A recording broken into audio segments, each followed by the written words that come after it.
Hello friends, so last lecture हम लोगों ने एक्सेलरेशन ड्यू टू ग्रेविटी जो है उससे रिलेटेड बात की थी। ठीक है, उसको थोड़ा सा और देख लेते हैं और उसके फिर बाद आगे कंटिन्यू करेंगे। So acceleration due to gravity की बात हुई थी हमारी लास्ट लेक्चर में। एक्सेलरेशन ड्यू टू ग्रेविटी में मैंने आपको क्या बोला था? ठीक है, small g that is acceleration with which any object is attracted towards center of the earth, then that acceleration is basically given by small g and it is equals to gme over re square. ठीक है, where g is the universal gravitational constant, me is the mass of earth and the mass of earth is basically 6 into 10 to the power 24 kg and the value of radius of earth is 6.4 into 10 to the power 6 meter. Okay, so when we put these values in this equation हमें क्या मिलेगा भैया लोग? 6.67 into 10 की power -11 into mass of earth that is 6 into 10 to the power 24 over radius of earth is 6.4 into 10 to the power 6 बड़ा इसका square. जब हम इस वैल्यू को सॉल्व करते हैं बेटा, देन वी गेट 9.81 मीटर पर सेकेंड स्क्वायर। और हम कहते हैं कि अर्थ की सरफेस पर अगर कोई भी ऑब्जेक्ट है, ठीक है, वो अगर अर्थ के सेंटर की तरफ अट्रैक्ट हो रहा है, ठीक है, तो उसका जो एक्सेलरेशन होगा that acceleration is basically 9.81 metre पर सेकेंड स्क्वायर। ठीक है, अच्छा, दूसरी बात ये भी कल हमने देखा था कि जो अर्थ की सरफेस है इस पर जी की वैल्यू जो होती है वो मैक्सिमम होती है। इसके ऊपर जाएंगे तो भी डिक्रीज करेगी और अगर हम इसके नीचे जाएंगे तो भी वैल्यू जो है वो डिक्रीज होगी। तो वैल्यू ऊपर जाने पर भी डिक्रीज, नीचे जाने पर भी डिक्रीज, बट सरफेस पर मैक्सिमम होती है। तो जी की वैल्यू में जो वेरिएशन होते हैं, ठीक है, जी की वैल्यू में जो वेरिएशन होते हैं वो हम कल देखे थे। सबसे पहले वेरिएशन देखा था मैंने विद हाइट। हाइट के साथ में किस तरह से वेरी करती है जी की value? So G dash equals to G, ठीक है, R E over R E plus H का होल स्क्वायर। ठीक है, ये लिखा था अपन ने G R E square upon R E plus H का whole square for any value of H. अगर मैं बात करता हूँ इफ़ एच जो है वो अगर छोटा है आर से, तब जी डैश की वैल्यू आती है जी 1 माइनस 2h अपॉन आर के बराबर। ठीक, दूसरी बात अगर मैं बात करता हूँ रिलेटेड टू विद डेप्थ, अगर मैं डेप्थ के साथ में बात करता हूँ तो विद डेप्थ जी की वैल्यू जो है G double dash is equal to G, ठीक है, 1 माइनस डी बाई आर। ठीक है, ये वैल्यू आती है आपकी जी की। ठीक है, फॉर एनी वैल्यू, किसी भी वैल्यू के लिए जी की वैल्यू फिक्स है। ठीक है, for any value of D G की वैल्यू जो है वो यहाँ से एक ही फार्मूले से निकाली जा सकती है। अच्छा, दो वेरिएशंस हुए, एक डेप्थ के साथ में और दूसरा हाइट के साथ में। तीसरा वेरिएशन देखते हैं बेटा। तीसरा वेरिएशन था बेटा with rotation of earth, variation according to rotation of earth. तो रोटेशन ऑफ अर्थ के अकॉर्डिंग जो वेरिएशन आते हैं वो क्या था? तो उसके लिए मैंने वैल्यू बताई थी आपको G dash equals to G minus omega square R, ठीक है, cos lambda, omega square R cos lambda के इक्वल। ठीक है, अच्छा, एक चीज़ और छोटी सी, omega square small R cos lambda. ठीक है, अब आर की वैल्यू आप रखते थे तो कैपिटल आर कॉस लेमडा रखेंगे, सो वैल्यू क्या आ जाएगी? जी माइनस ओमेगा स्क्वायर, ठीक है, capital R cos square lambda. अगर रेडियस ऑफ अर्थ के साथ में देखते हैं तो वैल्यू आपकी ये आएगी, और अगर आप उस जगह की लोकल रेडियस के बारे में बात करते हैं तो वैल्यू ये रहेगी। देखो ज़रा, इस रिलेटेड क्या बताया था बेटा? यह आपका अगर अर्थ है, ठीक है, तो अगर किसी एक पॉइंट पर आप जी की वैल्यू निकाल रहे हैं, उस पॉइंट का इक्वेटर के साथ में एंगल जो है वो लैम्डा है। ठीक है, अच्छा, अब यहाँ पर इस पॉइंट पर जो लोकल रेडियस कह सकते हो, एक्सिस से डिस्टेंस कह सकते हो, स्मॉल आर की वैल्यू, अगर स्मॉल आर आप लगा रहे हो तो ये फार्मूला लगाओ। ठीक है, और अगर आप कैपिटल आर के टेंस में बात कर रहे हो तो कैपिटल आर के सेंस के लिए आप ये जी की वैल्यू लगाओ। I think it's clear to all. ठीक है, अच्छा, इसके बाद ये बताया था कि पोल पर जो वैल्यू आती है और जो इक्वेटर पर वैल्यू आती है वो अलग अलग होती हैं। तो due to shape of earth, shape of earth की वजह से जो वैल्यू में चेंजेस आते हैं, जो डिफरेंसेस दिखते हैं, उनके बारे में बात की थी। वो बात कैसी थी? आपको पता है कि अर्थ का जो शेप है वो कम्प्लीटली स्फेरिकल नहीं है। ठीक है, इक्वेटर पर जो डिस्टेंस है, रेडियस एट इक्वेटर, ठीक है, और रेडियस एट पोल, तो रेडियस जो है इक्वेटर पर वो ज़्यादा है रेडियस एट पोल से। जबकि हमें एक बात पता है कि जो एक्सेलरेशन ड्यू टू ग्रेविटी है उसकी वैल्यू स्मॉल आर स्क्वायर के इन्वर्सली प्रोपोर्शनल है। मतलब जी की वैल्यू पोल पर और जी की वैल्यू इक्वेटर पर ठीक है, is equal to radius at equator divided by radius at pole का होल स्क्वायर।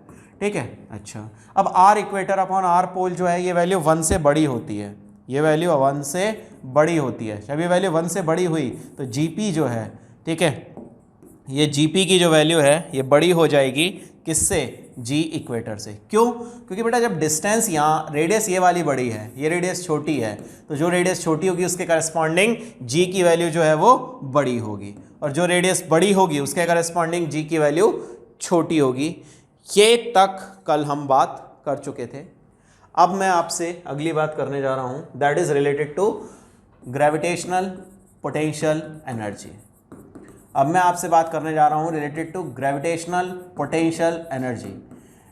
ठीक है, ये बिल्कुल वैसी ही है जैसे हमने इलेक्ट्रोस्टैटिक्स के अंदर इलेक्ट्रोस्टैटिक पोटेंशियल एनर्जी के बारे में बात की थी। ज़रा सोचो, मान लो कि यहाँ पे आपका एक कोई मास रखा हुआ है, इस मास के आसपास का जो रीजन है वो इसका ग्रेविटेशनल फील्ड कहलाता है। इस मास के आसपास का जो रीजन है वो इसका ग्रेविटेशनल फील्ड कहलाता है। इस ग्रेविटेशनल फील्ड के अंदर आप किसी एक मास को उठा के लाते हैं जो कि एक इन्फिनिटी पर रखा हुआ था। इस मास को उठा के आप यहाँ तक किसी फील्ड के अंदर पॉइंट तक लेके आते हैं। आपको ये बात साफ दिख रही है कि ये इसके ऊपर अट्रैक्शन करेगा और अपनी तरफ खींच के रखेगा, बट आप ये चाहते हैं कि हम तो यहाँ स्थापित कर दें, आप ये चाहते हैं कि हम यहाँ स्थापित कर दें, इससे आर डिस्टेंस दूर आप इसको चिपका के रखना चाहते हैं। जब आर डिस्टेंस दूर आप इसको चिपका के रखना चाहते हैं, दैट मीन्स क्या हुआ कि इन्फिनिटी से उठा के आप यहाँ तक लाओगे। जब आप यहाँ तक लाओगे तो उस केस में क्या होगा बेटा कि आपको कुछ ना कुछ वर्क करना पड़ेगा। किसके अगेंस्ट में? आपको वर्क करना पड़ेगा ये जो फोर्स ऑफ अट्रैक्शन इनके बीच में लग रहा है, इस फोर्स ऑफ अट्रैक्शन से लड़ने के लिए। ठीक है, अच्छा आपको उठा के जब लाना है तो एक चीज़ याद रखनी है, वो चीज़ क्या है कि इसकी जो वेलोसिटी है वो ज़ीरो रहनी चाहिए, लगभग ज़ीरो, और काइनेटिक एनर्जी चेंज जो है वो काइनेटिक एनर्जी जो है वो ज़ीरो रहनी चाहिए। और दूसरी बात, एक्सेलरेशन भी इसका ज़ीरो रहना चाहिए। बहुत स्लोली आप इसको लेके आ रहे हो। ठीक है, उस केस में आपसे जो वर्क डन होगा, वर्क डन अगेंस्ट ग्रेविटी, जो भी आप वर्क डन करोगे, ठीक है, दैट वर्क डन, ठीक है, is basically stored in the form of its potential energy. ठीक है, इन्फिनिटी पर रखे हुए किसी मास को किसी फील्ड के अंदर लाने के लिए आपको जो वर्क करना पड़ता है, that is basically termed as gravitational potential energy. वो वर्क आपका क्या कहलाएगा? That is being stored in the form of its potential energy of that mass basically. ठीक है, इस सिस्टम की मास नहीं, पोटेंशियल एनर्जी इस सिस्टम की फॉर्म में वो सेव हो जाएगा। जब वो इस सिस्टम की पोटेंशियल एनर्जी की फॉर्म में सेव हो जाएगा तो उसको आप आराम से निकाल सकते हैं। ठीक है, सो जो वर्क डन होगा आपका, work done in taking a mass, ठीक है, from infinity to a point in gravitational field of other mass, ठीक है, very slowly, ठीक है, is basically termed as is stored in form of its gravitational potential energy. वो इसके पास store हो जाता है, gravitational potential energy of system की फॉर्म में सेव हो जाता है। ठीक है, अच्छा अब बात करते हैं। सो work is basically minus delta you. Field कैसी है? ग्रेविटेशनल फील्ड आपको बचपन से पता है, ग्रेविटेशनल फील्ड आपकी कंजर्वेटिव फील्ड है। ठीक है, सो कंजर्वेटिव फील्ड के लिए ये रिलेशन सदा सत्य होता है। क्या रिलेशन है कि W is equal to minus delta U, W equals to minus delta U. Work done कितना हो जाएगा? सो वर्क डन हो जाएगा आपका U final minus U initial. But आपको एक बात बचपन से याद कराई हुई है मैंने कि U इनिशियल मतलब इन्फिनिटी पर जो पोटेंशियल एनर्जी होती है दैट इज ज़ीरो। तो आपका जो U हो गया, U final is equal to basically W external के इक्वल हो गया। ठीक है, U फाइनल जो है वो आपका W एक्सटर्नल के इक्वल हो गया। ठीक है, and it is equals to work done by gravity, that is Gm small m upon R। ठीक है, G capital M small M upon R, और वर्क डन बाय एक्सटर्नल देखोगे यानी यू एफ की वैल्यू निकालते हो, then it comes out to be how much, minus G capital M small M upon R के बराबर। ठीक है, ये वैल्यू हो जाएगी आपकी G capital M small M upon R के बराबर। ठीक है, सो जो वर्क डन होगा, ठीक है, by gravity, that is being stored in the form of U F, but against the gravity work कर रहे हो, that's why minus G capital M small M over r use करोगे। जैसा आपने इलेक्ट्रोस्टैटिक्स के अंदर किया है वैसा ही सेम यहाँ पर खेल खेल रहे हैं अपन। ठीक है, मान लीजिए आपके इन्फिनिटी पर कोई मासेस रखे हुए थे, मान लीजिए आपका कोई मास है m1 which is placed at infinity. इस मास को आपने इन्फिनिटी पर रखा हुआ है, इस इन्फिनिटी पर रखे हुए मास को आप यहाँ पर लाके रखना चाहते हो, तो आपको जो वर्क करना पड़ेगा, ठीक है, आपको वर्क करना पड़ेगा ज़ीरो। उसकी वजह क्या हुई बेटा लोग, कि यहाँ पर कोई दूसरा मास प्रेजेंट ही नहीं है जो इसको खींचेगा या रिपेल करेगा या अट्रैक्ट करेगा या जो भी करेगा, लेकिन यहाँ तो कोई दूसरा मास प्रेजेंट नहीं है। लेकिन आप इन्फिनिटी पर ही कोई दूसरा मास लेके आना चाहते हैं, दैट इज़ m2। आप इस मास को उठा के इससे r डिस्टेंस पर रखना चाहते हैं, तो आपको जो वर्क करना पड़ेगा इन्फिनिटी से यहाँ तक उठा के लाने में, फर्स्ट केस में वर्क डन हुआ 0, मैंने लिख दिया। सेकेंड केस में जो वर्क डन हुआ that is basically G m1 m2 upon कितने डिस्टेंस पर रखा है, r पर, तो टोटल वर्क डन कितना हो जाएगा, that is minus G m1 m2 upon r plus 0, यानी यही वर्क जो है वो जाके सेव हो जाएगा in its potential energy. So minus G m1 m2 upon r, this is basically the potential energy of gravitational potential energy of two mass system. ये दो मास के सिस्टम की ग्रेविटेशनल पोटेंशियल एनर्जी हो जाएगी। ठीक, अच्छा अब थोड़ा सा और समझ, ऐसे कह रहा है तुझसे कि एक कोई बॉडी है तेरी, ठीक है, ये अर्थ के खेल में मैं बात कर रहा हूँ। अब अर्थ की जो रेडियस है वो तेरी आर ई के इक्वल है, और इससे h हाइट पर कोई तेरी एक ऑब्जेक्ट है, इसकी ग्रेविटेशनल पोटेंशियल एनर्जी तुझे निकालनी है। कैसे करेगा वो सोच थोड़ा सा। अर्थ के केस में अपन बात करते हैं, तो अर्थ के केस में मान लीजिए कि कोई ऑब्जेक्ट जो है वो आपका अर्थ सरफेस पर था, और उस अर्थ सरफेस से ऑब्जेक्ट को उठा के हमने क्या किया, किसी h हाइट तक हम लोग इसको ऑब्जेक्ट को लेके गए। ठीक, अब जब अर्थ सरफेस पर ये ऑब्जेक्ट रखा हुआ था तो यहाँ पोटेंशियल एनर्जी की वैल्यू कितनी हो गई, यहाँ पोटेंशियल एनर्जी की वैल्यू हो गई minus G mass of earth. Object आपका स्मॉल एम मास का था, small m mass upon radius of earth. अच्छा, किसके फील्ड में रखा हुआ है भैया, धरती माता के ग्रेविटेशन फील्ड में एक ऑब्जेक्ट यहाँ पर स्मॉल एम मास का रखा हुआ है।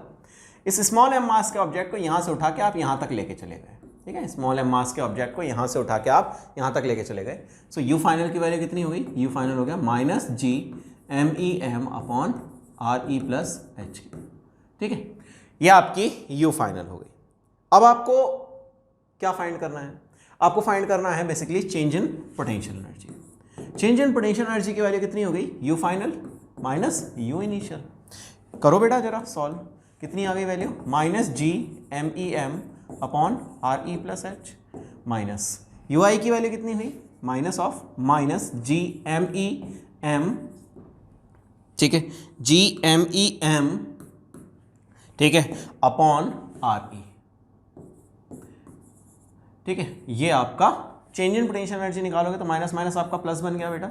सो वैल्यू कितनी आ गई आपकी, जी एम ई एम आपने कॉमन ले लिया। ठीक है, अच्छा अब ब्रैकेट में क्या बचा है, ब्रैकेट में बचा है minus one upon R E plus H plus one upon R ई। बेटा इसको सॉल्व करते हैं ज़रा।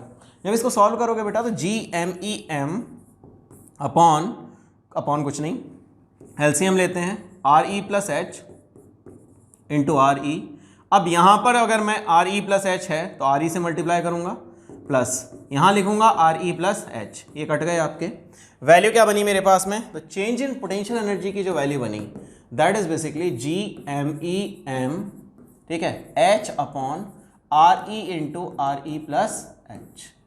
ठीक है, अच्छा इसको मैंने लिख लिया G M E m H upon R E into R E plus h के बराबर। अब आर ई को अगर मैं डिवाइड कर देता हूँ, ठीक है, लिख के, तो मेरे पास किस तरह का टर्म बन जाएगा वो समझो ज़रा। ऐसे लिख रहा है आपका कि स्मॉल जी की टर्म्स को मैं इंट्रोड्यूस कर रहा हूँ। ठीक है, so G M E upon R E, ठीक है, इसमें आर ई से मल्टीप्लाई किया, ठीक है, और आर ई से ही डिवाइड किया, ठीक है, आर ई से ऊपर मल्टीप्लाई, आर ई से ही नीचे मल्टीप्लाई, ठीक है, M H upon R E plus H, बेटा G M E upon R E square, ये क्या बन गया बेटा, स्मॉल जी, ठीक है, इस आर ई को नीचे ले आया, ठीक है, इसको आर ई को नीचे ले आया, तो क्या बचा, R E plus H upon R E, इसको सॉल्व कर रहे हैं, सो डेल्टा यू की वैल्यू जो मुझे मिल रही है, that value comes out to be m ji H upon R E, तो 1 plus H upon R E के बराबर। ये आया बेटा चेंज इन पोटेंशियल एनर्जी का फार्मूला, ठीक। लेकिन हम तो सर बचपन से फार्मूला जो याद करते आए हैं वो फार्मूला था हमारा एम जी एच, वो बेटा किस कंडीशन में है, अगर मेरा एच की वैल्यू जो है वो आर से छोटी है, एच की वैल्यू बहुत ज़्यादा छोटी है आर ई से, तो ये वैल्यू आपकी कितनी हो जाएगी, ये वैल्यू आपकी लगभग 0 हो जाएगी, so delta U is equal to बन जाता है उस केस में एम जी एच। तब हम इस टर्म को 0 कंसिडर कर लेते हैं, क्यों, क्योंकि ये बहुत ज़्यादा छोटा है, तो H upon R E can be neglected, उस केस में हम एच अपॉन आर ई को निग्लेक्ट करते हैं, तब हमें delta U is equal to M ji H के बराबर फार्मूला मिलता है। बेटा यही फार्मूला हम बचपन से यूज़ करते चले आ रहे हैं बहुत सारे केसेस में, ठीक है। अच्छा, बट एक्चुअल फार्मूला क्या है वो भी प्लीज़ ध्यान रखिएगा, ठीक है, एम जी H upon 1 plus H upon R E, और यहाँ के लिए क्या याद रखेंगे आप, यहाँ आप याद रखेंगे जी एम ई एम, कहाँ गया ये रहा, हाँ, G M E M upon R E, और यहाँ सरफेस पर आपकी value minus G M E M upon R E plus H, और इन दोनों का डिफरेंस जो है that is basically this one. अब हम क्या करते हैं कि जितनी भी हाइट नापते हैं, ठीक है, उनमें you final minus U initial लेने के लिए हम क्या करते हैं कि डेटम लेवल अर्थ सरफेस मानते हैं, जबकि यहाँ पर डेटम लेवल आपका क्या कंसिडर किया गया है, डेटम यहाँ पर कंसिडर किया गया है अर्थ का सेंटर, यहाँ से सारे डिस्टेंसेस को मैंने नापा है। अगर मैं अर्थ के सेंटर की जगह, ठीक है, अगर मैं अर्थ सरफेस को अगर मान लेता हूँ value, so you change in you जो है, तब मैं उसको लिख देता हूँ यू के बराबर, क्यों, क्योंकि अर्थ सरफेस पर मैं क्या मान लेता हूँ वैल्यू को 0, ठीक है। अच्छा, तो हम जो जनरल कंसिडरेशन लेते हैं उसमें हम u की वैल्यू कहाँ से नापते हैं, यहाँ u इनिशियल हम ले लेते हैं 0, और h हाइट पर जाके ये वैल्यू ले लेते हैं एम जी एच के बराबर u फाइनल की, यहाँ से हम u final minus u initial M जी एच के बराबर लिख लेते हैं। बट ये कंडीशन कब ट्रू है, this is only valid, this is only valid when h is much less than R E, जब h की वैल्यू जो है वो आर ई के बहुत छोटी हो तब आप यूज़ करेंगे u equals to M ji H, वरना आप यूज़ नहीं करेंगे। बोलो क्लियर ये बात। अच्छा, अब पोटेंशियल एनर्जी से रिलेटेड कुछ छोटे छोटे क्वेश्चन कर लेते हैं, देखो ज़रा एक बार। क्वेश्चन सेज कि 3 कॉर्नर्स पर एक ट्राइंगल है, इक्विलेटरल ट्राइंगल, उसके 3 कॉर्नर पर 3 मासेस रखे हुए हैं, ठीक है, और जो इक्विलेटरल ट्राइंगल है उसकी साइड्स जो हैं वो ए दे रखी हैं, एंड दिस एंगल इज 60, ये भी 60 और ये भी 60। अब आपसे ये पूछ रहा है कि इस सिस्टम की पोटेंशियल एनर्जी बता दो, find gravitational potential energy of this system of masses M M M, चाहो तो अलग m1 m2 m2 m3 है, सब कुछ कर सकते हो, ऑफ दिस। चलो एक बार बराबर कर लेते हैं, फिर अलग अलग के लिए भी देख लेंगे। तो देख यार बच्चा, u की वैल्यू इस केस में कितनी बन गई, एक इन दोनों का सिस्टम बनेगा बेटा, सिस्टम बनाना था यार पोटेंशियल मतलब इलेक्ट्रोस्टैटिक्स में सिखा भी चुका हूँ काफ़ी बार। तो g m m upon a minus में इन दोनों का एक सिस्टम बनेगा बेटा, सो u का g small m upon a, इन दोनों का एक सिस्टम बनेगा बेटा, इनके लिए भी G M M upon A, क्या वैल्यू आ गई बेटा, -3 G M square upon A, this is the potential energy of this system, ठीक है, ये आपकी पोटेंशियल एनर्जी हो गई इस सिस्टम की। बताएं जी कोई दिक्कत है, बताएं जी, बताएं कोई दिक्कत अगर कैसी भी हो इससे रिलेटेड। अच्छा आगे बढ़ते हैं और देख ज़रा।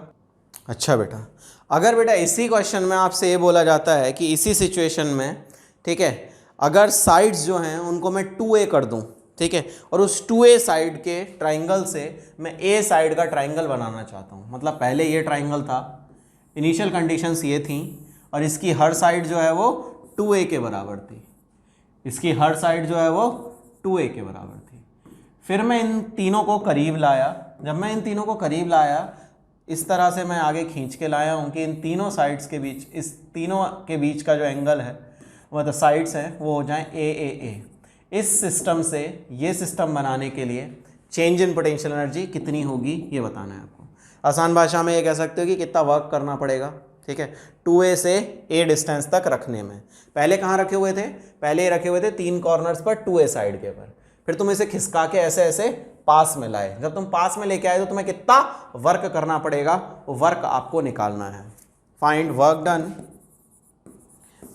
वर्क डन इन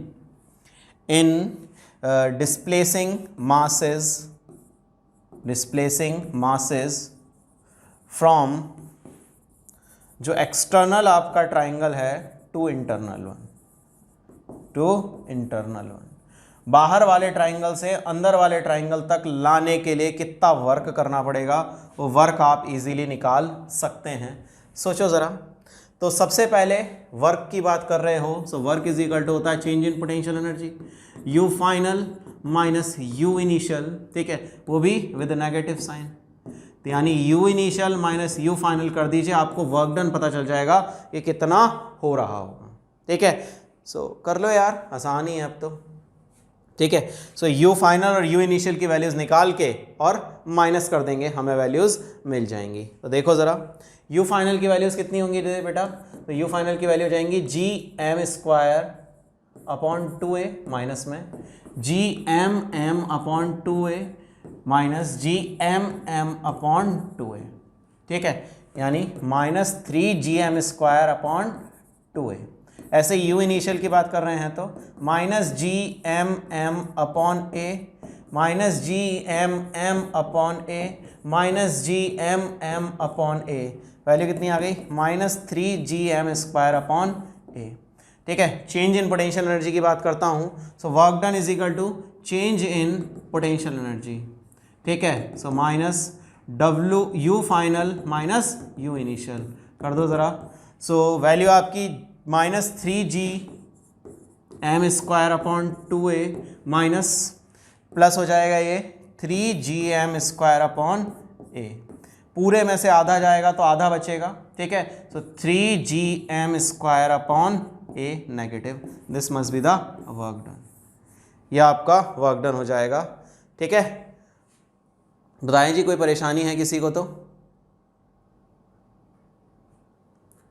ठीक, अच्छा, और देखो एक बार, पूरे में से आधा जाएगा तो आधा बचेगा ना, 3GM अपॉन 2a, ठीक है। सो वर्क डन जो हो जाएगा वो यहाँ आ जाएगा अगेंस्ट ग्रेविटी, और वर्क डन बाय एक्सटर्नल देखोगे तो 3/2 GM² अपॉन a आंसर आ जाएगा, ठीक है। आसान है अब तो। नेक्स्ट बात करता हूँ। नेक्स्ट आपसे बोल रहा है कि एक आपका सिस्टम है, इस तरह से 4 कॉर्नर्स पर रखा हुआ है, 1 डिब्बा, 2 डिब्बा, 3 डिब्बा, 4, ठीक है। MM मास के 4 मासेस रखे हुए हैं, MM 4 मासेस रखे हुए हैं। इस सिस्टम का आपको पोटेंशियल एनर्जी बतानी है कि इस सिस्टम की पोटेंशियल एनर्जी कितनी होगी। फाइंड पोटेंशियल एनर्जी, या कह सकते हो gravitational potential energy of this system. इस सिस्टम की ग्रेविटेशनल पोटेंशियल एनर्जी बता दीजिए कितनी होगी। ए ये 4 साइड्स हैं आपकी, ए की 4 साइड्स दे रखी हैं। तो ग्रेविटेशनल पोटेंशियल एनर्जी बतानी है सिस्टम की, आसानी से कर सकते हो बेटा। सो U इक्वल्स टू, सबसे पहले इसके साथ में तीनों का कॉम्बिनेशन क्रिएट कर ले रहा हूँ, तो GMM upon a, GMM upon a, इसके बाद इन दोनों के बीच का डिस्टेंस √2a हो गया, सो GMM अपॉन √2a। फिर इसके साथ इसका कॉम्बिनेशन GMM अपॉन, ठीक है, सब माइनस में भैया, है ना। अच्छा, इसके बाद इसके साथ हो गए तीनों, अब इसके साथ इसका और इसके साथ इसका बनाते हैं, so plus GMM upon a, ठीक है, और इसके साथ बनाएंगे तो GMM अपॉन √2a, ठीक, इसके साथ भी बन गए। इसके साथ तो सिर्फ एक ही का बनेगा, that is minus GMM upon 2a, GMM upon खाली a, ठीक है। अच्छा, अगर अब मैं इसको लिखता हूँ तो 2 बार तो √2 वाले हैं, बाकी 4 जो हैं वो सो -4gm² अपॉन ए माइनस 2gm² अपॉन √2a, इसको काट ले यार, तो -4, ठीक है, gm² upon A minus √2gm² upon A, that's answer. ये आपकी वैल्यू हो जाएगी। आसानी है यार, ठीक है। अच्छा, एक और चीज़, अगर आपसे ये पूछता है कि ये क्यूब दे रखा है आपको, इस क्यूब का, ठीक है, आपको पोटेंशियल एनर्जी बनानी है, तो कितने सिस्टम बनेंगे बेटा, कितने सिस्टम्स बनेंगे? जैसा इलेक्ट्रोस्टैटिक्स में किया था वैसा ही कर सकते हैं। 1 मास, 2 मास, 3, 4, 5, 6, 7, 8, ठीक है। सबसे पहली बात तो ये देखो कितने पेयर बनेंगे। सो नंबर ऑफ पेयर का फार्मूला याद है थोड़ा बहुत? नंबर ऑफ पेयर का फार्मूला बताया था n into N minus 1 upon 2। n कितने हैं? 8, 8 इंटू 7 अपॉन 2, तो काट पीट करेगा तो कितने बनेंगे? 56 अपॉन 2, यानी पेयर बनेंगे तेरे 28, ठीक है। नंबर ऑफ पेयर्स तेरे जो बनेंगे इसके केस में वो बनेंगे 28 पेयर्स, ठीक है। अच्छा, अब इन 28 पेयर्स को तुझे बनाना पड़ेगा, तो कैसे बनाएगा वो देख ज़रा। ऐसे सोच ज़रा, इस एक मास को ले ले किसी को भी, ये मास मैंने कंसिडर कर लिया, इसके साथ अगर बात करेगा, इसके साथ 1, 2 और 3 तो तेरे जो मासेस हैं वो कितनी दूर पर हैं? a डिस्टेंस पर। पहले एक के लिए बात कर रहा हूँ, फॉर 1 मास, ठीक है। फॉर 1 मास बात करूंगा और उसको 4 से मल्टीप्लाई कर दूंगा, क्योंकि 4 कॉर्नर पर 4 रखे हुए हैं, इन 4 के लिए बात करूंगा, ठीक है। तो पहले इसके लिए बात करता हूं, 1, 2, 3, ये 3 लगे हुए हैं एक के साथ, तो gm अपॉन a कितने? 3, ठीक है। अच्छा, अब इसके साथ ये देख कि रूट वाले कितने हैं, तो ये √2 डिस्टेंस वाले 3 हो गए, ठीक है। √2 डिस्टेंस वाले 3 हो गए, तो 3 इंटू gm अपॉन √2a, ठीक। अच्छा, तो ये हो गए। अच्छा, अब ये देख कि इसके साथ में अपोजिट वाला कितना है, यानी √3a डिस्टेंस वाला कितना है? ये √2a वाला, ये √2a वाला और ये भी √2a वाला। √3a डिस्टेंस वाला कितना है? √3a डिस्टेंस वाला सिर्फ 1 है, ठीक है। √3a डिस्टेंस वाला जो है वो सिर्फ 1 है। ये तो एक मास के लिए हो गया। अब इसके जैसे कितने हैं? 1, 2, 3, 4 हैं, ऊपर वाले 4 इनके जैसा ही फॉर्म कर लेंगे। अच्छा, तो नीचे वालों के लिए अगर लाना है तो फॉर ऑल मासेस, अगर सबके लिए निकालना है आपको तो क्या करोगे? फॉर ऑल मासेस अगर मैं बात करता हूँ तो कितने से मल्टीप्लाई करूँगा? 4 से, यानी 12 gmm upon a plus 12 gmm upon √2a plus 4 gmm upon √3a। अब देख ले ज़रा गौर से, 28 पेयर बन गए, 12 एक के, 12 दूसरे के और 4 तीसरे के, ऐसे करके 28 पेयर्स तेरे बन जाएंगे, ठीक है। और यही तेरा आंसर बन जाएगा, फिर कोई दिक्कत ही नहीं है। बोलो इतनी बात क्लियर है? किसी को कोई परेशानी? ठीक है, तो नंबर ऑफ पेयर्स भी आप यहाँ से पहले निकालें, तत्पश्चात फिर आगे बढ़ें। आगे बढ़ते हैं भाई लोग। नेक्स्ट अगला टॉपिक अपन बात करने जा रहे हैं जिससे वो है ग्रेविटेशनल पोटेंशियल से रिलेटेड, ठीक है बेटा।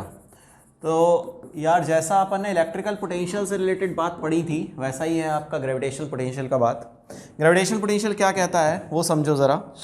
ऐसे कह रहा है आपसे कि कोई एक आपका मास रखा हुआ है बेटा, ये मास को आप इन्फिनिटी से, ठीक है, इस मास के आसपास कोई आप एक दूसरा मास लेके आना चाहते हैं। ये कैपिटल M मास रखा हुआ है, इससे r डिस्टेंस पर आप एक दूसरा मास ला के स्थापित करना चाहते हैं, और जिस मास को आप अब की बार उठा के ला रहे हैं वो 1 kg का मास है, वो 1 किलो का मास है। इस बार हर बार आप बड़े बड़े को उठा के ला रहे थे, इस बार आप सिर्फ 1 किलो के मास को इन्फिनिटी से उठा के लाएंगे और इससे r दूरी पर स्थापित कर देंगे, ठीक है। जब आप यहाँ पर ला के स्थापित करेंगे, ठीक है, तो आपको वर्क करना पड़ेगा। That work is basically what? Work is stored in the form of its potential energy. तो वो पोटेंशियल एनर्जी जो भी है इसकी, यही वर्क जो है वो पोटेंशियल एनर्जी की फॉर्म में सेव हो रहा था। दैट वर्क पर unit mass, that potential energy per unit mass is nothing but just the gravitation potential. इसी को आप नाम दे रहे हो क्या? ग्रेविटेशन पोटेंशियल का। यानी V जो है, ग्रेविटेशन की बात करता हूं मैं, तो जो वर्क डन आप कर रहे हो work done per unit mass, और can say potential energy per unit mass, it is basically termed as the potential at that point. अच्छा, इसकी अगर मैं वैल्यू निकालता हूं किसी एक मास के लिए, ठीक है, सो कैसे निकालेंगे जरा। इस मास के लिए अगर मैं बात करता हूं तो इससे r डिस्टेंस पर यहां एक और मास लेके आया मैं 1 kg का। तो इसके लिए अगर मैं पोटेंशियल की वैल्यू निकालने जाता हूं, so potential is equal to work done per unit mass, ठीक है, जिसको उठा के ला रहे हो, ठीक है। अच्छा, वर्क डन कितना हो जाएगा, तो इससे r दूरी पर स्थापित कर रहे हो, r दूरी पर स्थापित करने के लिए वर्क कितना करना पड़ेगा, G capital M small m upon r, ठीक है, डिवाइडेड बाय स्मॉल m, ठीक है। m से m उड़ा दो, वैल्यू कितनी आ गई, G capital M upon r के बराबर। वैल्यू कितनी आ गई आपकी, G capital M upon r के बराबर। This is nothing but just the gravitation potential. ये वैल्यू आपकी किसके इक्वल हो जाएगी, it is being equal to the gravitation potential के इक्वल, ठीक है। अच्छा, इसकी यूनिट की बात करते हैं तो वर्क डन का यूनिट क्या होता है बेटा, जूल, ठीक है, पर केजी।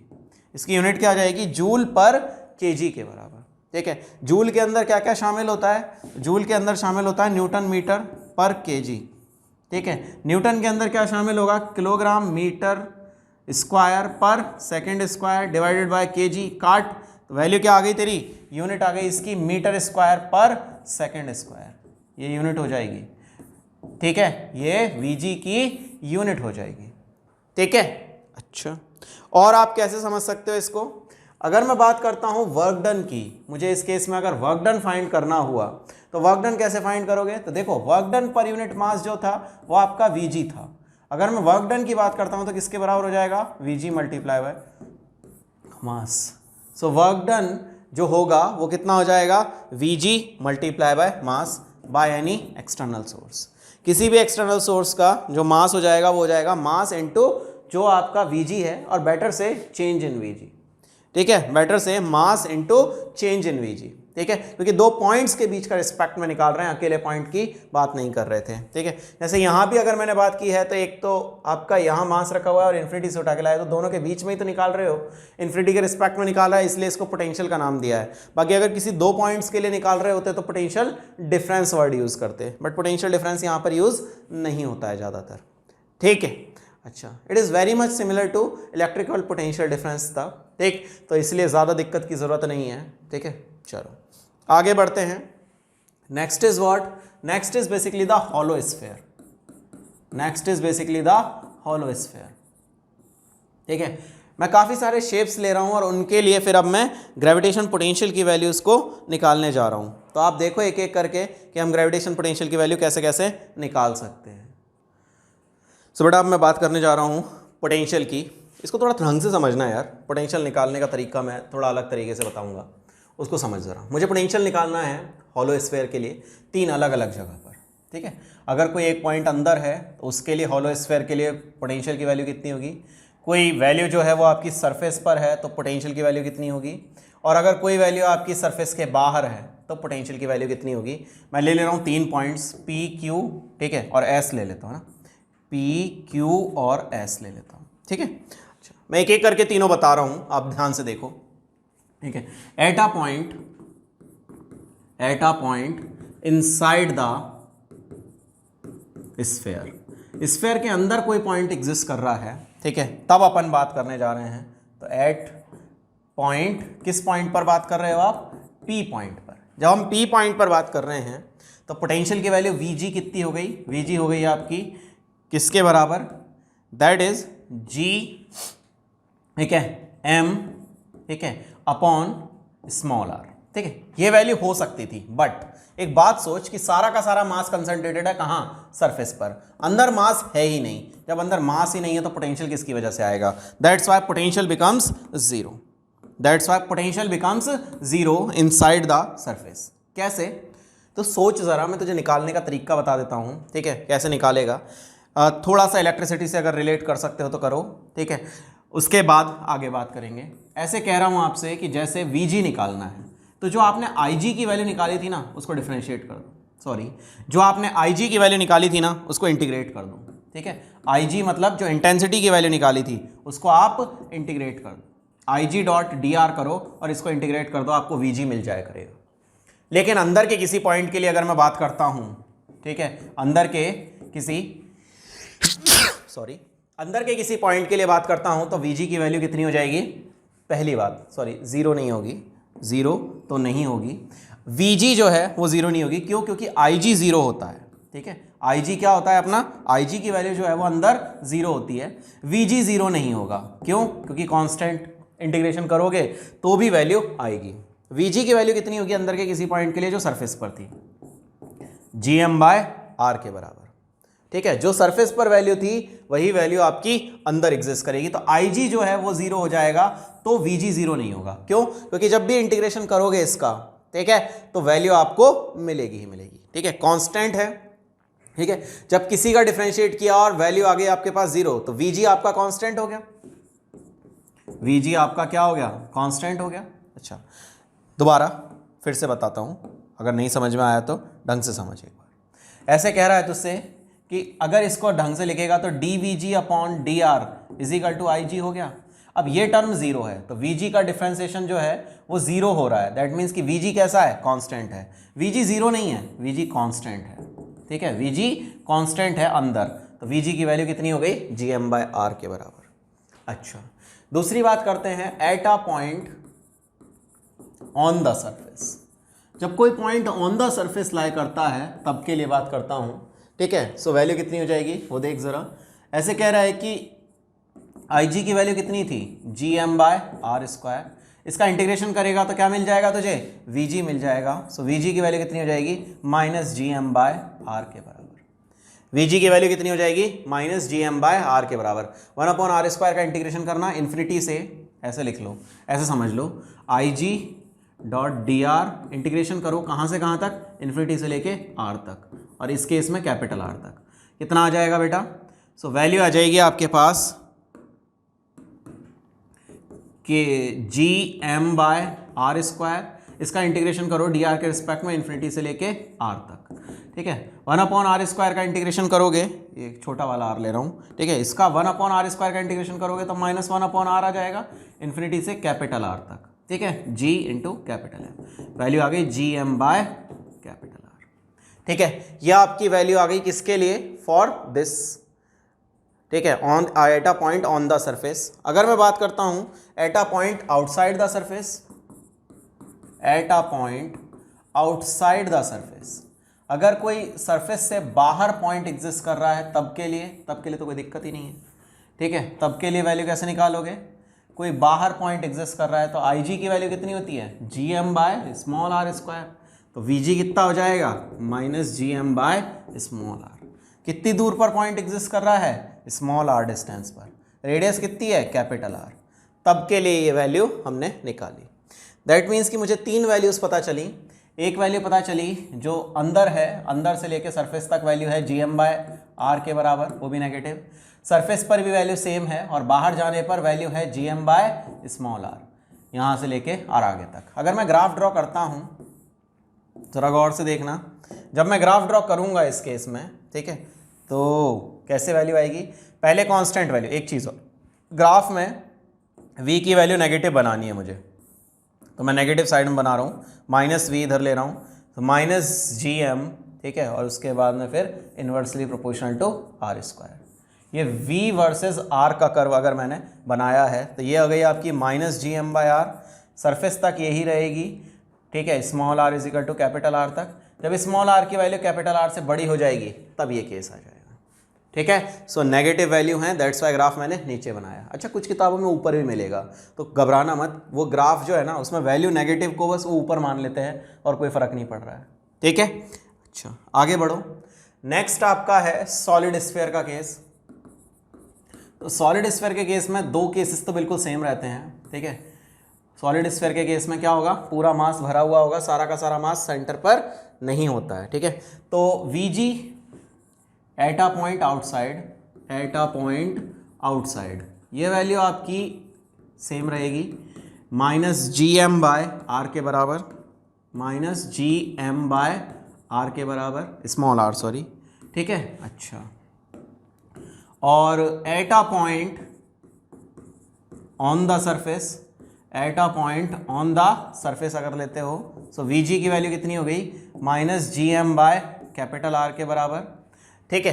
अच्छा, अब अगर मैं बात करता हूँ, ठीक है, कब के लिए, on the at a point inside the surface, तब के लिए हमें थोड़ा सा दिक्कत पड़ सकती है। उसकी वजह क्या है?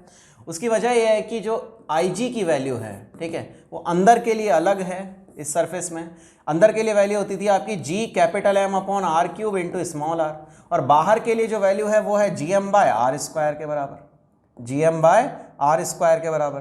तो दो अलग अलग फील्ड्स हो गए, दो अलग अलग फील्ड्स हैं, एक तो इन्फिनिटी से लेके और R तक फैला हुआ है, और एक R से लेके और स्मॉल r तक फैला हुआ है। दो इलेक्ट्रिक वो मतलब दो फील्ड्स हो गए। जब दो फील्ड्स की वैल्यूज हो गई तो पोटेंशियल की वैल्यूज भी अलग अलग निकालोगे। सो VG कितना हो गया, एक बार इंटीग्रेशन करो इन्फिनिटी से लेके R तक, किसका, GM बाय R स्क्वायर का, ठीक है, और कहाँ से, इन्फिनिटी से लेके कैपिटल R तक, plus GM by R cube into small r का इंटीग्रेशन करो कैपिटल R से लेके स्मॉल r तक, ठीक है। जब इसको सॉल्व करोगे तब जाके आपको वैल्यू मिलेगी कितनी, GM बाय 2R क्यूब, ठीक है, GM बाय 2R क्यूब और 3R square minus R square, ठीक है। ये आपको VG की वैल्यू मिलेगी at a point inside the sphere at a छोटा वाला डिस्टेंस स्मॉल r। यहाँ से सेंटर से स्मॉल r पर छोटे से डिस्टेंस पर एक पॉइंट है, और इस पॉइंट पर तुम्हें VG की वैल्यू चाहिए, वो निकलेगी यहाँ से, ठीक है। यहाँ पर लिख देता हूँ at a point inside the surface, at a point inside the surface, किसी अंदर वाले पॉइंट पर आपको निकालना है। बेटा इसमें मैंने इलेक्ट्रिसिटी के अंदर इनके सबके डेरिवेशंस किए हुए हैं, वहाँ पर KQ यूज़ कर रहे थे, यहाँ पर GM यूज़ कर रहे हैं, बाकी कुछ भी अंतर नहीं है। वहाँ KQ यूज़ कर रहे थे, यहाँ पर GM यूज़ कर रहे हैं, और कोई भी अंतर नहीं है। अच्छा, इसी फार्मूले में अगर मुझे ये निकालना हो कि पोटेंशियल की वैल्यू एट सेंटर कितनी होगी, एट सेंटर VG की वैल्यू कितनी होगी, तो सेंटर पर VG की वैल्यू कितनी हो जाएगी, तो उसके लिए मुझे स्मॉल r को 0 रखना पड़ेगा। स्मॉल r को जब मैं 0 रखूँगा तो देख ज़रा, फार्मूला बनाया है मैंने कितना, VG is equal to 3GM upon 2R cube, GM upon 2R cube 3R square minus small r square, इसको 0 रख दो, तो GM 3R square upon 2R cube, R square से ये गायब कर दिया, तो 3/2 GM बाय R, जो सेंटर पर वैल्यू है that is 3/2 GM by capital R। अब जरा गौर से देखना, सरफेस पर वैल्यू कितनी थी, सरफेस पर वैल्यू थी GM बाय R के बराबर, ठीक है, और यहाँ वैल्यू कितनी है 3/2 GM बाय R, ठीक है। थोड़ा सा ध्यान रखना इस चीज़ को कि सरफेस पर और यहाँ वैल्यूज़ जो हैं वो एक दूसरे की, ये 3/2 वॉल्यूम पोटेंशियल एट सरफेस है, potential at centre will be equals to 3/2 potential at surface आया है। ये चीज़ भी थोड़ा सा दिमाग में कहीं किसी कोने में छुपा के रखिएगा प्लीज़, याद से, ठीक है। अच्छा, अब मुझे VG की वैल्यू मिल गई अलग अलग पॉइंट्स पर, अब मैं क्या कर सकता हूँ वो समझ आ गए। तो ग्रेविटेशन पोटेंशियल का ग्राफ अगर मैं बनाता हूँ फॉर सॉलिड स्फीयर, तो सॉलिड स्फीयर के लिए मैंने जो वैल्यूज़ निकाली हैं वो वैल्यूज़ आपकी अलग अलग मैंने 3 जगह पर वैल्यूज़ निकाली थी, ठीक है। कहाँ कहाँ निकाली थी वो वैल्यूज़, मैंने आपको बोला था कि ये जैसे मेरे पास स्फीयर है तो मैंने वैल्यू निकाली थी अंदर किसी बॉडी के लिए, तो ये निकाली थी वैल्यू आपकी GM बाय 2R क्यूब, ठीक है, 3R square minus small r square. Surface पर वैल्यू मैंने निकाली थी GM बाय R, ठीक है, और जो बाहर किसी पॉइंट पर वैल्यू थी वो निकाली थी GM बाय स्मॉल r, ठीक है। नेगेटिव ही थी सारी वैल्यूज़, बट ये वैल्यूज़ मैंने निकाली थी अलग अलग पॉइंट्स पर, ठीक है। अच्छा, अब अगर मैं ग्राफ ड्रॉ करता हूँ, ठीक है, तो उस ग्राफ को देखिएगा ज़रा। सबसे पहली बात, ये ग्राफ जो ड्रॉ होगा, ठीक है, वो फिर से नेगेटिव होगा, क्यों, क्योंकि वैल्यूज़ जो आएंगी वो नेगेटिव आएंगी। देख ज़रा, जो सरफेस पर वैल्यू है उसका 1/2, ठीक है, यहाँ पर ज़्यादा वैल्यू आएगी, मतलब GM by R square, GM by R sorry, और यहाँ वैल्यू आई है -3/2 GM बाय R। ये वैल्यू आई है आपकी सेंटर पर, ये वैल्यू आई है आपकी सरफेस पर, और इसके बाद फिर इन्वर्सली प्रोपोर्शनल टू R का कर्व। तो ये R वर्सेस V के लिए मैंने कर्व ड्रॉ किया है, ठीक है। इस चीज़ को थोड़ा सा ध्यान रखिएगा और इसमें कहीं भी कोई दिक्कत नहीं होनी चाहिए, ठीक है। सो पोटेंशियल के लिए आपको बाकी भी अगर किसी बॉडी का पोटेंशियल निकालना होगा, ठीक है, मैंने आपको इतने सारे पोटेंशियल जब इलेक्ट्रिक में निकाले थे वहाँ बता दिए थे कि किस तरह से निकालना है।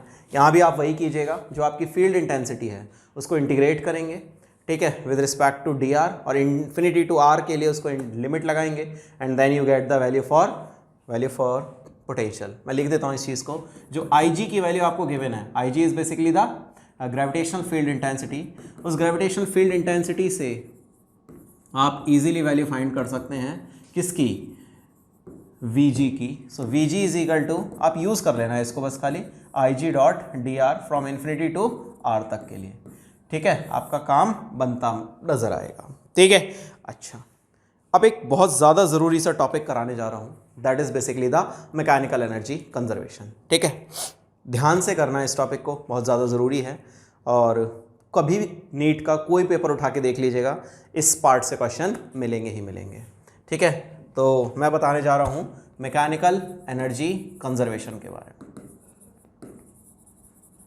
मैकेनिकल एनर्जी कंजर्वेशन के बारे में, ठीक है। ज़्यादा नहीं पकाऊंगा बिकॉज ऑफ आधे से ज़्यादा चीज़ें तुम्हें अब तक याद हो चुकी होंगी, ठीक है, क्योंकि बहुत बार हम इस चीज़ को डिस्कस कर चुके हैं। क्या बोलता है अगर एक्सटर्नल फोर्स ज़ीरो होता है, if external equals to zero on a body, ठीक है, in conservative field, in any conservative field, तब क्या होगा, उस केस में चेंज इन काइनेटिक एनर्जी और चेंज इन पोटेंशियल एनर्जी जो है ये होता है ज़ीरो। आसान भाषा में kinetic energy final minus kinetic energy initial plus potential energy final minus potential energy initial is equal to zero. So kinetic energy final plus potential energy final is equal to kinetic energy initial plus potential energy initial. ये relation सदा सत्य होता है, ठीक है, मतलब final kinetic और potential का सम जो है वो इनिशियल काइनेटिक प्लस पोटेंशियल के इक्वल, यानी kinetic plus potential is equal to constant. Kinetic और पोटेंशियल का जो सम होता है दैट रिमेन्स कांस्टेंट, ठीक है। इस केस में क्या होता है बेसिकली, अगर कभी काइनेटिक एनर्जी आपकी बढ़ रही है, मान लीजिए काइनेटिक एनर्जी की वैल्यू आपकी बढ़ रही है, तो उस पॉइंट पर पोटेंशियल एनर्जी श्योरली घटेगी। अगर काइनेटिक एनर्जी आपकी घट रही है तो उस पॉइंट पर पोटेंशियल एनर्जी हमेशा बढ़ेगी। क्यों? क्योंकि काइनेटिक और पोटेंशियल का जो सम रहना है, काइनेटिक और पोटेंशियल का जो सम रहना है दैट ऑलवेज रिमेन्स कांस्टेंट। इसे घटाओ तो ये बढ़ेगी, इसे बढ़ाओ, इसे घटाओ तो ये बढ़ेगी। दोनों में से अगर एक को घटाते हो तो दूसरी श्योरली बढ़ेगी ही बढ़ेगी, इस बात को ध्यान रखना। एक बात, दूसरी बात क्या ध्यान रखोगे, इस रिलेशन से एक बात और क्या याद रख सकते हो, वो देखो, आप हमेशा याद रखना कि चेंज इन के ई, ठीक है, plus change in potential is equal to zero. तो change in kinetic energy is equal to minus time delta U. ये बात भी सर्वथा सत्य है। Delta K E is equal to delta U, ठीक है, ये चीज़ भी हमेशा ध्यान रखना, ठीक। अच्छा, ये समझाने के लिए कुछ भी नहीं था, बिकॉज ऑफ ये सारी चीज़ें आपकी पहले से बीसियों बार पड़ी हुई हैं। अब जो चीज़ बता रहा हूँ इसमें, ठीक है, याद जो रखनी है वो चीज़ क्या है, इससे रिलेटेड कुछ न्यूमेरिकल्स करा रहा हूँ। इन न्यूमेरिकल्स को थोड़ा सा ध्यान रखिएगा तो आपका काम बन जाएगा, ठीक है। क्या कह रहा है न्यूमेरिकल कह रहा है particle is dropped, a particle is dropped from height h, ठीक है। पार्टिकल को h हाइट से छोड़ा जाता है, जहां पर h की वैल्यू जो है वो 4 टाइम्स रेडियस ऑफ अर्थ के इक्वल है, ठीक है, जहां पर 4 टाइम्स हाइट जो है 4 टाइम्स रेडियस ऑफ अर्थ के इक्वल है, ठीक है। अब आपसे कह रहा है इस केस में, ठीक है, find speed of particle just before touching the earth surface. Find speed of particle just before touching the earth surface. Earth surface को टच करने से पहले, ठीक है, आपको इसकी स्पीड बतानी है, ठीक है। अर्थ सरफेस को टच करने से पहले आपको इसकी स्पीड बतानी है, ठीक है। आसान क्वेश्चन है वैसे तो, बट थोड़ा सा समझना ज़रूरी है। ऐसे देख, ये आपका अर्थ है, इस अर्थ के सेंटर से यहाँ तक का डिस्टेंस है r, ठीक है। आपने जो बॉडी फेंकी है वो यहाँ कहीं से फेंकी है, जो h की वैल्यू है आपकी 4r के बराबर, ठीक है, h की वैल्यू है आपकी 4r के बराबर। गौर से देखोगे तो यहाँ पर काइनेटिक एनर्जी हो गई जीरो, क्योंकि उसने कहा है कि ड्रॉप किया है तो वेलोसिटी जीरो हो गई। जब वेलोसिटी जीरो हो गई तो काइनेटिक एनर्जी जीरो हो गई। यहाँ पर कौन सी एनर्जी है उसके पास? सिर्फ पोटेंशियल। कितनी है पोटेंशियल एनर्जी यहाँ पर? वो हो गई -g कैपिटल M जो मास ऑफ अर्थ है और छोटे m के मास को गिराया है अपॉन 5r। 5r क्यों लिया है बेटा? अर्थ की सेंटर से अगर ये डिस्टेंस देखोगे तो ये 4r है बेटा और ये डिस्टेंस r है, तो टोटल डिस्टेंस हो गया बेटा 5r के इक्वल। That is u equals to -g capital M small m upon 5r। अच्छा, जब यहाँ पर आएगा तो इसके पास में काइनेटिक एनर्जी भी होगी और वो वैल्यू हो गई ½ mv², और यहाँ पर इसके पास में पोटेंशियल एनर्जी भी होगी and that potential energy is g capital M small m upon r। ये जो चेंज इन पोटेंशियल एनर्जी है it is being converted into kinetic energy. ठीक है, तो दोनों पॉइंट पर एनर्जी कंजर्वेशन लगा देते हैं। ठीक है, सो यहाँ पर टोटल एनर्जी कितनी हुई? तो टोटल मैकेनिकल एनर्जी इस पॉइंट पर जो है that is -g capital M small m upon 5r। इस पॉइंट पर टोटल मैकेनिकल एनर्जी कितनी हुई? इस पॉइंट पर टोटल मैकेनिकल एनर्जी हुई ½ mv², ठीक है, -g capital M small m upon r के बराबर। दोनों को टोटल मैकेनिकल एनर्जी कंजर्व रहेगी as no external force act on body. कोई भी एक्सटर्नल फोर्स बॉडी पर एक्ट नहीं कर रहा है। जब बॉडी पर कोई भी एक्सटर्नल फोर्स एक्ट नहीं कर रहा है so total mechanical energy at different points remain constant. So -g capital M small m over 5r, this must be equals to ½ mv² -g capital M small m over r।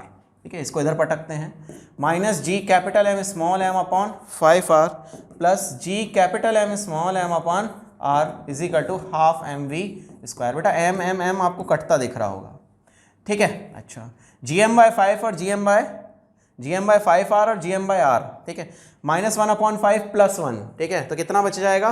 4gm, ठीक है, upon 5r। ठीक है, अच्छा, equals to ½ या फिर v²/2। कितना आ जाएगा v का value? v² is equal to 8gm upon 5r, और बेटर से v is equal to √8gm upon 5r के बराबर। वेलोसिटी की जो वैल्यू आई that is √8gm upon 5r के equal just before hitting the ground, मतलब अर्थ सरफेस को टच करने से जस्ट पहले इसकी वेलोसिटी कितनी हो जाएगी, यही हमने निकाली है and that becomes 8gm upon 5r के इक्वल। ठीक है, आया समझ कुछ? ठीक, इस तरह के क्वेश्चंस आपके अच्छे खासे भर के रहते हैं। अब और देखो नेक्स्ट क्वेश्चन। अगला क्वेश्चन कह रहा है आपसे कि सेम कंडीशन है, अ पार्टिकल इज ड्रॉप्ड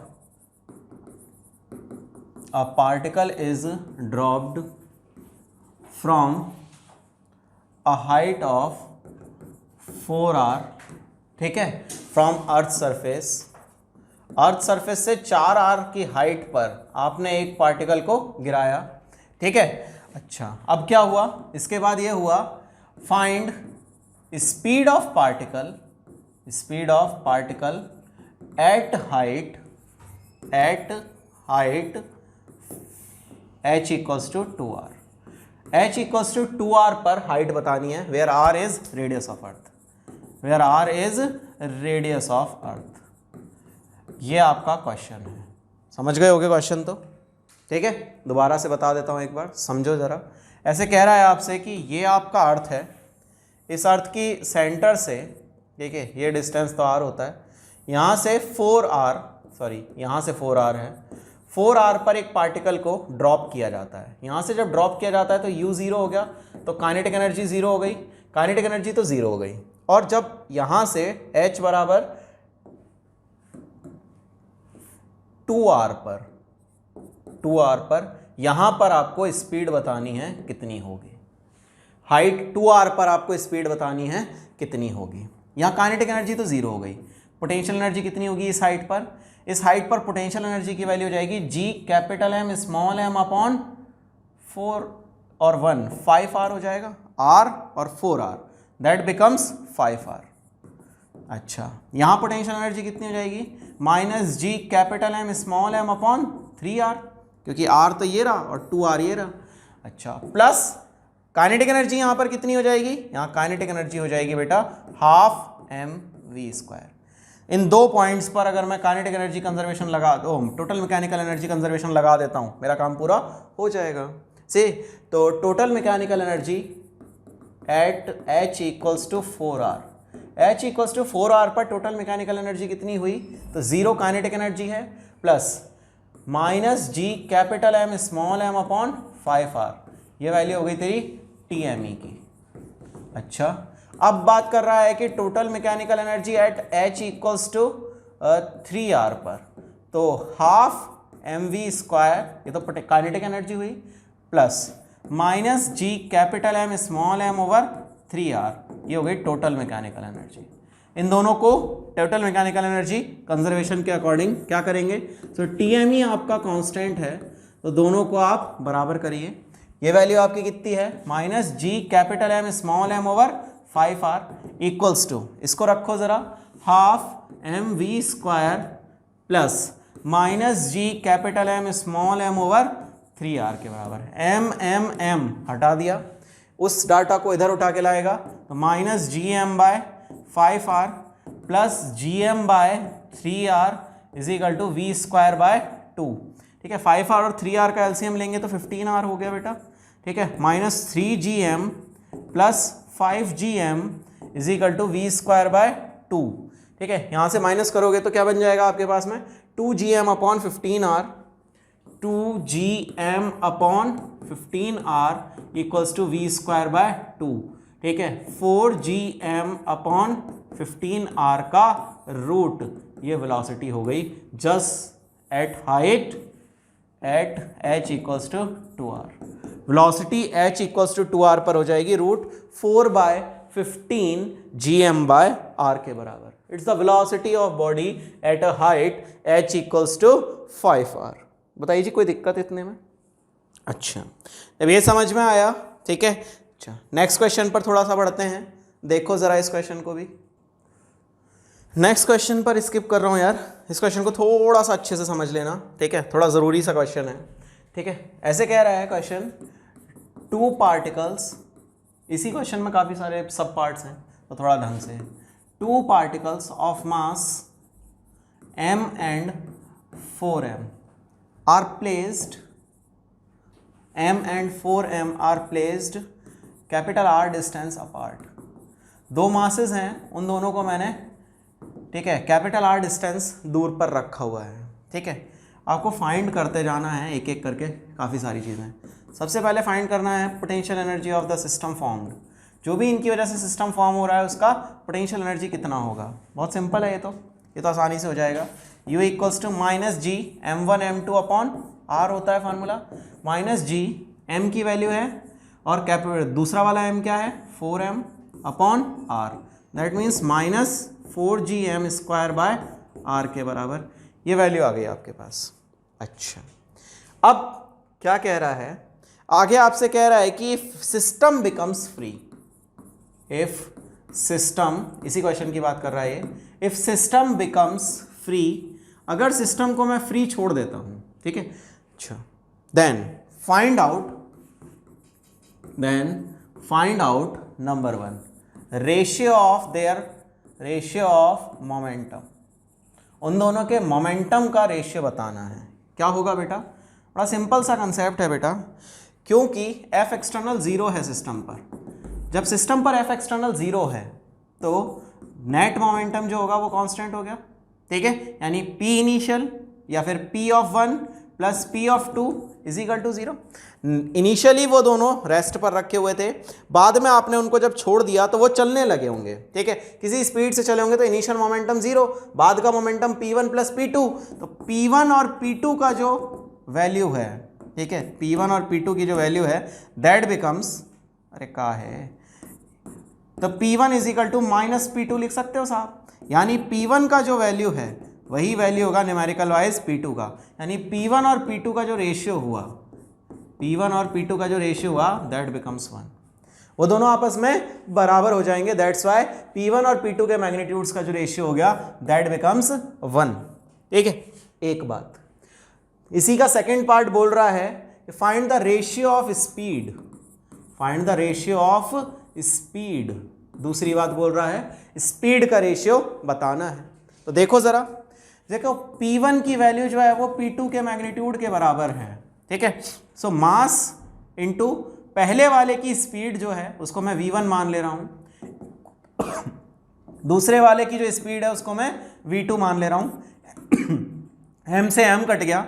ठीक है, सो v1 और v2 का रेशियो कितना हो गया आपके पास 4। ठीक है, यानी v1 और v2 का रेशियो मेरे पास आ गया, स्पीड का जो रेशियो है v1 bye v2 is basically 4:1।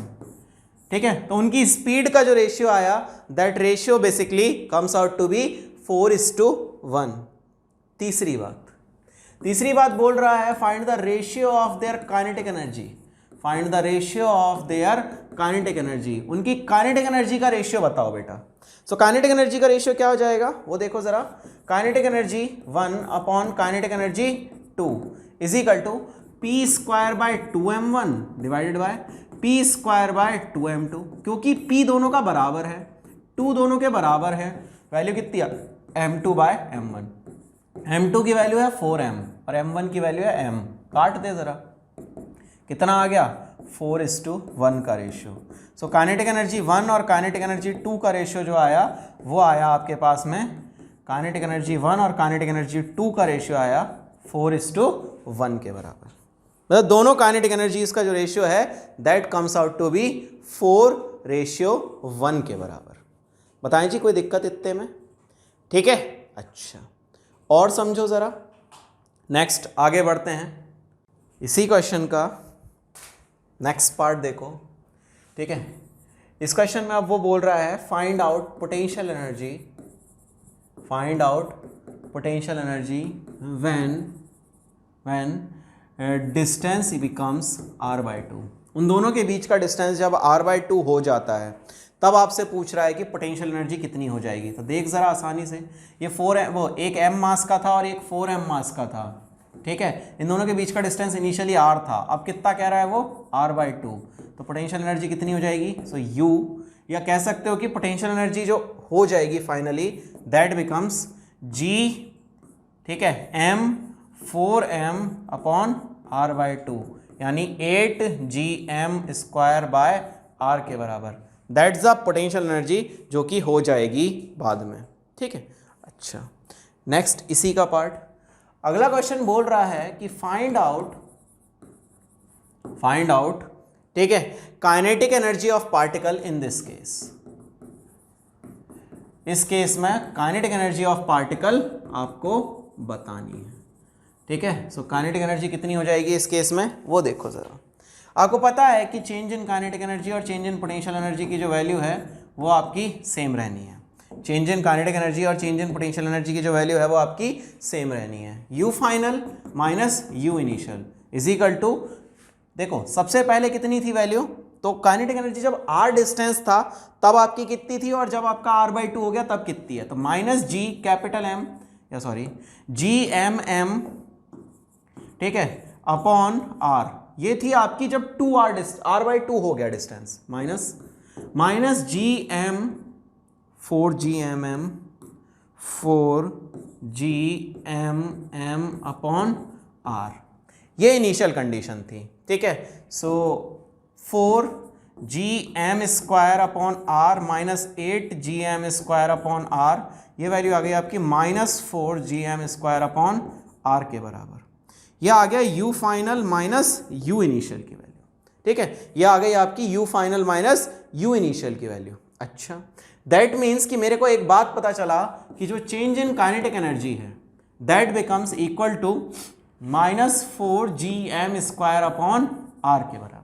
यह वैल्यू होनी है मेरी माइनस 4gm² बाय r के बराबर। ठीक है, अच्छा अब मुझे वैल्यू निकालनी पड़ेगी पहले कि काइनेटिक एनर्जी की वैल्यू इस टाइम पर कितनी हो जाएगी। ठीक है, ध्यान से एक बात बता, चेंज इन काइनेटिक एनर्जी यानी ke final minus ke initial, इसकी वैल्यू आ गई है माइनस 4gm² बाय आर के बराबर। लेकिन यहाँ अभी हमने एक रेशियो निकाला था कि काइनेटिक एनर्जी का रेशियो क्या होगा। सो काइनेटिक एनर्जी का रेशियो आया था 4:1 का रेशियो। काइनेटिक एनर्जी इसका जो रेशियो है वो कितना आया था, Ke1 और Ke2 का जो रेशियो आया था दैट बेसिकली बिकम्स 4:1। मतलब इस डाटा को मुझे 4:1 में बांटना है। ठीक है, इस डाटा को मुझे 4:1 में बांटना है। कैसे बांटेंगे, रेशियो सम याद है थोड़ा बहुत, ऐसे दे रखा है कि एक वैल्यू है मेरे पास x, इसको मैं A/B में बांटना चाहता हूँ। एक वैल्यू है मेरे पास x, इसको मैं A/B में बांटना चाहता हूँ, तो कैसे बांटूंगा, A/A+B इंटू x, एक का हिस्सा हो गया, दूसरा हो गया B/A+B इंटू x, एक वैल्यू अपॉन नीचे दोनों का सम इंटू टोटल, एक दूसरी वैल्यू अपॉन नीचे सम इंटू टोटल। देखना ज़रा, 4 दोनों का सम, ठीक है, इंटू जो नेट वैल्यू है 4gm²/r। ठीक है, ये तो एक हो गई वैल्यू। दूसरे की काइनेटिक एनर्जी निकालनी है तो 1/5, ठीक है, 4gm²/r। ठीक है, इसको सॉल्व कर लीजिए यार, वैल्यू आ गई आपकी 16gm²/r के बराबर। और इस केस में वैल्यू कितनी हो जाएगी, 4/5 gm²/r के बराबर। ठीक है, सो एक फाइनल जो काइनेटिक एनर्जी है वो तो हो गई ये, और इनिशियल काइनेटिक एनर्जी जो है वो ये हो गई। ये दोनों वैल्यूज़ आ गई आपकी काइनेटिक एनर्जीज की। थोड़ा सा आराम से समझ आ गया होगा। ठीक है, बट याद रखना कि जो रेशियोज निकाले थे उससे मैंने वैल्यूज़ फाइंड की हैं आसानी से ही। ठीक है, अच्छा, और देखो ज़रा, नेक्स्ट आगे बात करने जा रहा हूँ related to a very important term. एक छोटे से टर्म से रिलेटेड बात करने जा रहा हूँ, and that term is basically the escape velocity. ठीक है, क्या होता है, कैसे होता है, बट इतना ध्यान रखना जो भी होता है वो होता है on the basis of energy conservation. जहाँ भी एस्केप वेलोसिटी से रिलेटेड कोई भी बात आ रही है, ठीक है, तो आप क्या ध्यान रखोगे, आप ये याद रखोगे कि उसके लिए, ठीक है, आपको एनर्जी कंजर्वेशन से रिलेटेड ही बात हमेशा करनी है। पहले दिमाग में सबसे पहले ये ठोंक लो कि जब भी एस्केप वेलोसिटी बात करेंगे, एस्केप वेलोसिटी से रिलेटेड जब भी बात करोगे, तब एनर्जी कंजर्वेशन ही उसके परमपिता परमात्मा रखने हैं। ठीक है, तब आपको एनर्जी कंजर्वेशन के बेसिस पर ही खेलना है।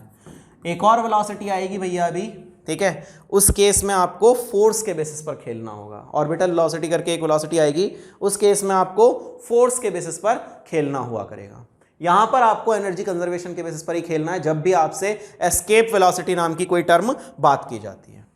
ध्यान से देख, एक बॉडी है तेरे पास जो धरती माता के ऊपर रखी हुई है, यहाँ पर इसका मास है स्मॉल m। जब ये यहाँ पर रखी हुई है अर्थ के सरफेस पर, यानी सेंटर से स्मॉल r डिस्टेंस पर, तो इसके पास पोटेंशियल एनर्जी कितनी है, इसके पास पोटेंशियल एनर्जी है -G small m upon RE के बराबर। अच्छा, मैंने इसको यहाँ पर v वेलोसिटी प्रोवाइड करी, मैंने यहाँ पर इसको v वेलोसिटी अपनी तरफ से दी है ताकि ये ऊपर जा सके। तो मैंने इसको काइनेटिक एनर्जी कितनी प्रोवाइड कर दी यहाँ पर, 12mv²। अच्छा, ये ऊपर गई, ठीक है, और इतनी दूर गई कि अर्थ के ग्रेविटेशन फील्ड से निकल ली। मतलब ऐसे पॉइंट पर गई जहाँ से अर्थ का जो ग्रेविटेशन फील्ड था, जहाँ तक अर्थ अपने आप इसको खींच सकती थी, उससे बाहर निकल गई। यहाँ पर मतलब इन्फिनिटी पहुँच गई, तो u की वैल्यू कितनी हो गई, 0। ठीक है, अच्छा, अब ये हाईएस्ट पॉइंट पर पहुँची है, तो इस पॉइंट पर काइनेटिक एनर्जी की वैल्यू कितनी हो गई, 0। मतलब यहाँ पर टोटल मैकेनिकल एनर्जी कितनी है, 0। यहाँ पर टोटल मैकेनिकल एनर्जी कितनी है, इन दोनों का सम। अब आपसे ये पूछ रहा है कि ये वेलोसिटी आप कितनी प्रोवाइड करेंगे, ये वेलोसिटी आप कितनी प्रोवाइड करेंगे सो दैट आपकी ये बॉडी जो है वो अर्थ के ग्रेविटेशनल फील्ड को छोड़ के बाहर निकल जाए। आपसे यही क्वेश्चन पूछा गया था कि ये v आप कितना प्रोवाइड करेंगे जो कि ये इस फील्ड को छोड़ के बाहर निकल जाए।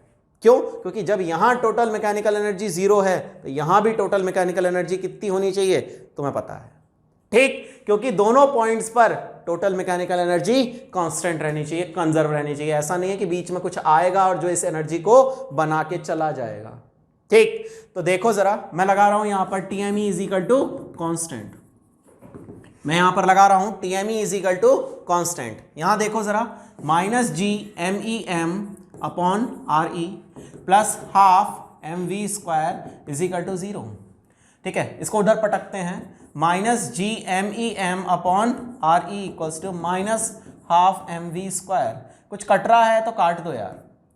ठीक है, अच्छा, इस 2 को इधर ले जा रहे हो तो 2GME upon RE is equal to V square.